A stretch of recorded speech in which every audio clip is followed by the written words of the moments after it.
Diaspora FM, le journal.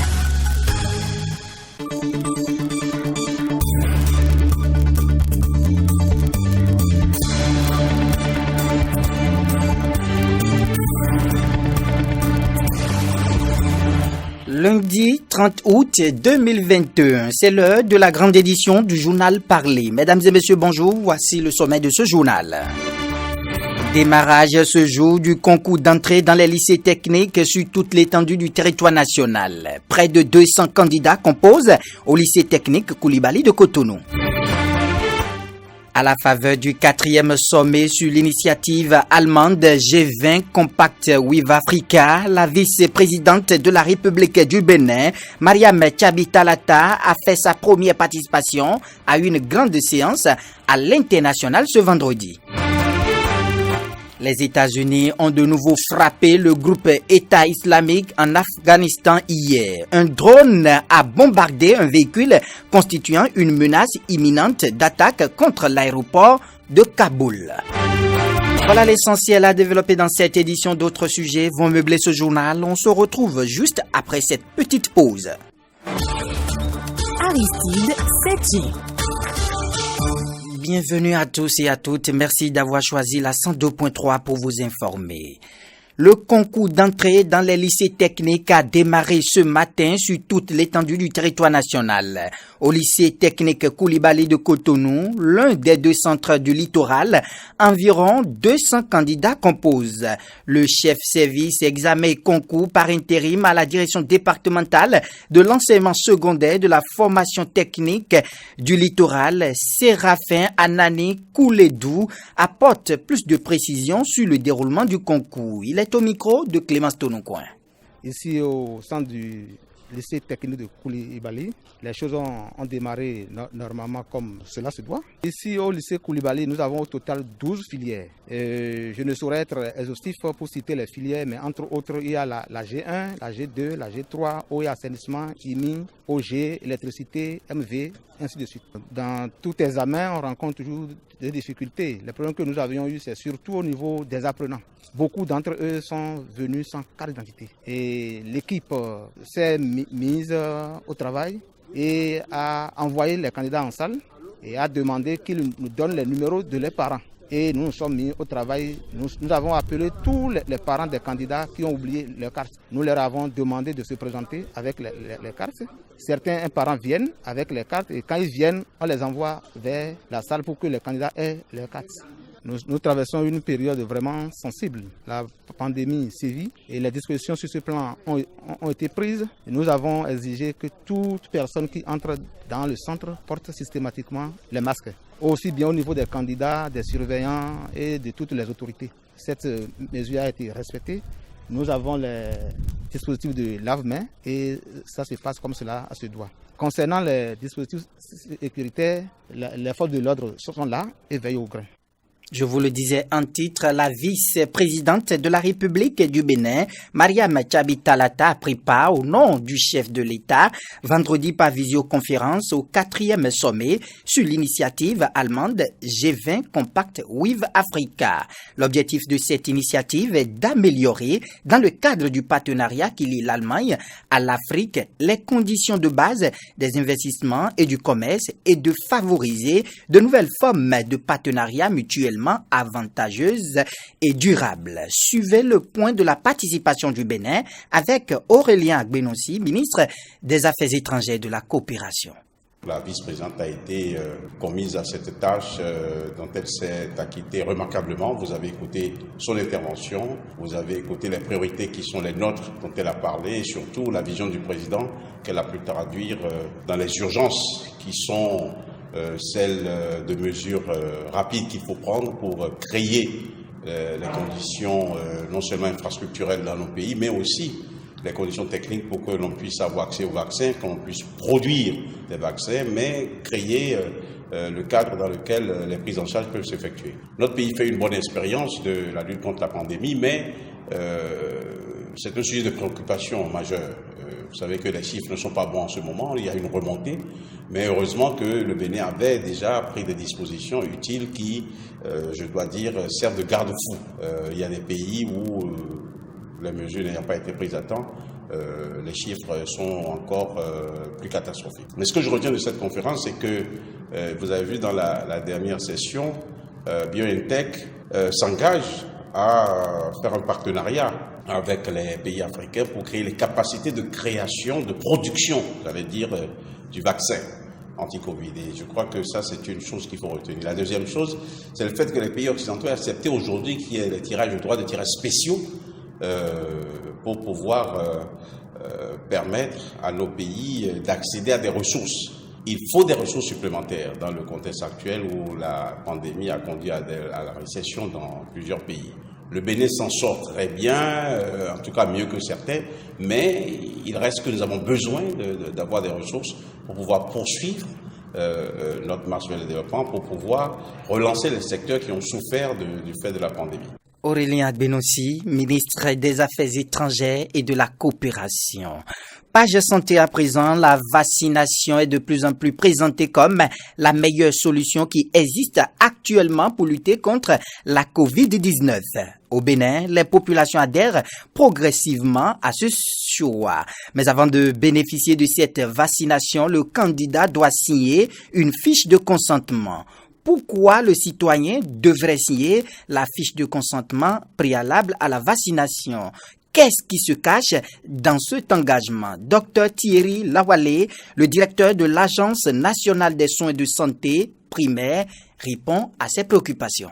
Le document dont il s'agit est une note de consentement. Et vous savez, dans la pratique médicale, tout acte devrait être précédé d'un consentement du patient. La prise d'une tension artérielle, la prise de la température, une intervention chirurgicale, quel que soit l'acte qu'on veut poser en milieu médical, devrait être précédé d'un consentement éclairé du patient. Une note signée. On ne le faisait pas et on nous le reprochait sous certains cieux. Souffrez qu'on ne nous le reproche pas, mais pour une fois qu'on a choisi de bien faire. Je voudrais juste préciser qu'en réalité, le déploiement des vaccins contre la COVID s'inscrit dans un mouvement international auquel le Bénin a adhéré. Et donc, par rapport à ça, il était normal de faire les choses selon les règles de l'art. Et dans ce contexte-là, il est demandé aux soignants de recueillir le consentement éclairé. Il était bon, et c'est ce que je recommande aux concitoyens, de lire correctement cette partie-là. Et s'ils ont des ambiguïtés sur certaines parties ou sur certaines lignes, qu'ils posent les questions et qu'on leur explique de fond en comble ce qui se passe au lieu de défrayer la polémique sur les réseaux sociaux. Les sceptiques au vaccin anti-Covid usent de toutes les imaginations pour décourager les populations qui adhèrent de plus en plus à la vaccination contre la COVID-19. Ils distillent en effet sur les réseaux sociaux et dans l'opinion que la vaccination est incompatible à certains groupes sanguins. Interrogé sur la question par nos confrères de la télévision nationale, le directeur de l'Agence nationale des soins de santé primaire, Dr Thierry Lawalé, a rejeté en bloc cette théorie qui ne vise qu'à décourager la population. Écoutons-le. Je voudrais les rassurer de la façon la plus claire et la plus nette. Je suis du groupe B. Ceux qui en doutent peuvent passer dans mon bureau le lundi. J'ai été vacciné et je suis encore vivant, alors que ces allégations prétestaient que 48 heures après la vaccination, les sujets de ces groupes sanguins, il n'y a aucun lien, je veux dire scientifique, entre le mécanisme d'action des vaccins et le groupage sanguin et le facteur Rhésus. Donc que les gens soient rassurés et qu'ils ne prêtent pas flanc à ces vendeurs d'illusions qui les conduisent vers la mort. Deuil au sein de la communauté universitaire d'Abomey-Calavi et du scoutisme béninois. Le directeur adjoint du Centre des œuvres universitaires et sociales d'Abomey-Calavi, Kous AC, est passé de vie à trépas. Dorothée Kwenou, puisque c'est de lui qu'il s'agit, a tiré sa révérence alors qu'il n'était qu'à 2 ans de son admission à la retraite. DA, comme l'appellent affectueusement les étudiants, devrait reprendre service ce lundi après un moment de congé. L'illustre disparu est le vice-président de la sous-commission formation et ancien commissaire national chargé du programme des jeunes du scoutisme béninois. La cause de ce brusque départ n'est pas dévoilée. Le gouvernement béninois vient d'adopter une série de mesures visant à éviter la propagation du virus H5N1, responsable de la grippe aviaire, dans les zones non infectées, a indiqué samedi à Cotonou le directeur de l'élevage Yao Akbo. S'exprimant lors d'un point de presse ce même jour dans la métropole béninoise, Yao Akbo a précisé que ces mesures concernent notamment la restriction des mouvements des volailles. La première des mesures, comme je le disais, c'est la restriction des mouvements des volailles. Aujourd'hui, il ne doit plus y avoir le déplacement de volailles des zones infectées vers les autres régions de notre pays. Cette restriction va se traduire par la limitation des mouvements, l'interdiction de transport, mais également, comme nous l'avons dit tout à l'heure, que ce soit les volailles vivantes, mais également les produits à base de volailles, que ce soit les œufs également. Cette restriction concerne également ces produits. La surveillance des marchés de volailles vivantes. Les agents d'élevage doivent descendre au moins 2 fois par jour dans tous les marchés de volailles vivantes qui s'animent pour pouvoir détecter précocement les cas de mortalité et endiguer le mal à la base. Il faut également rappeler que l'interprofession de l'aviculture a été saisie parce que lutter contre la grippe aviaire, c'est également impliquer tous les acteurs. Et l'interprofession a été saisie par une correspondante du ministre également pour les inviter à renforcer les mesures de biosécurité, notamment à interdire toute visite non essentielle de leur exploitation en cette période de crise. Il ne devrait pas y avoir d'introduction d'emballage servant à utiliser des aliments dans l'élevage, mais les agriculteurs doivent se doter eux-mêmes d'emballages neufs et aller s'approvisionner en algue. L'autre aspect, c'est la gestion des litières, c'est la gestion des cadavres.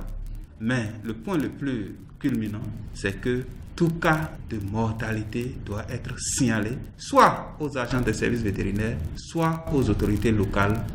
Épinglés dans une affaire de malversation financière, 4 des douaniers en poste à Ilakondi sont suspendus de leurs fonctions. Il s'agit du receveur-chef brigade et du chef brigade adjoint et un inspecteur. Les intéressés ont été aussitôt remplacés par d'autres douaniers qui assureront en attendant l'intérim aux différents postes. Alors que les centres de jeux de hasard se multiplient de plus en plus au Bénin, les clients souvent remarqués sont les conducteurs de taxi-moto, mieux connus sous le vocable de Zémédian. Pourquoi cet intérêt particulier de cette couche sociale pour ces jeux de hasard?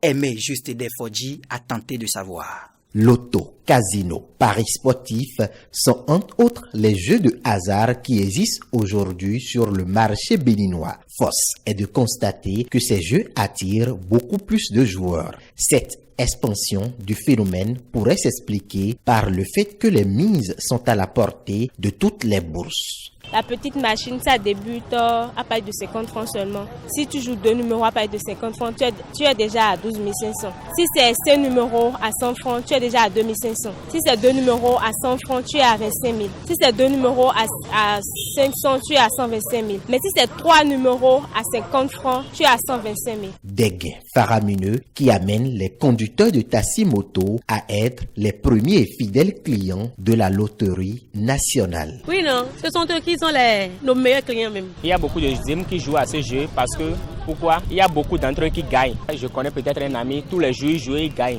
Donc compte tenu de ça, lui, il s'est dit que tous les jours, quand il doit se réveiller, il doit jouer à ça. Souvent, comme ils ont mis le truc à 50 francs, prendre 50 francs et aller gagner 125 000 francs, les gens disent que bon, c'est quelque chose de spécial. Les conducteurs de taxi-moto, accros des jeux de hasard, semblent bien conscients des dangers que peuvent représenter ces jeux. Cependant, ils crient à la nargue et demandent au gouvernement de supprimer les jeux de hasard. C'est pas un jeu qu'on doit poursuivre. Je vous dis la vérité, c'est un jeu très dangereux. C'est un jeu qui attire et si vous ne faites pas attention, vous ne pouvez même pas régler les problèmes de la maison. C'est que quand le truc arrive et vous ne jouez pas là, vous n'êtes pas à l'aise. Moi, je serais à la place du gouvernement, il faut supprimer complètement ce jeu. Ça ruine. Selon des études scientifiques, le joueur excessif de jeux de hasard pourrait vivre des états de dépression, de culpabilité, de colère, de solitude, d'isolement, de déception, de perte d'estime de soi, de perte de contrôle et des idées suicidaires.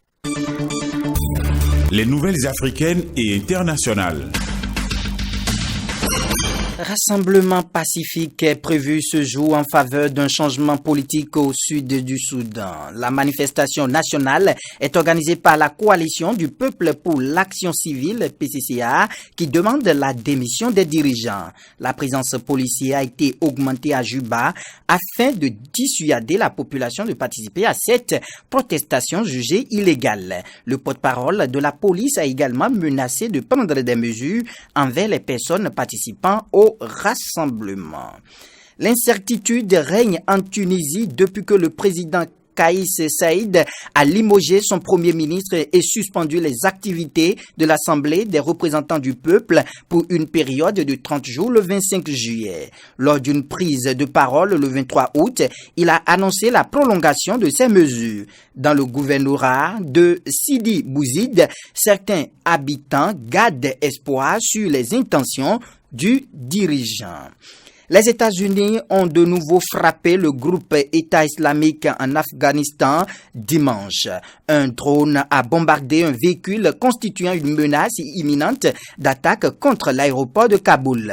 Dans le même temps, Joe Biden, toujours plus critiqué par le Parti républicain, a participé à une cérémonie en hommage aux 13 soldats américains tués dans l'attentat de la semaine dernière.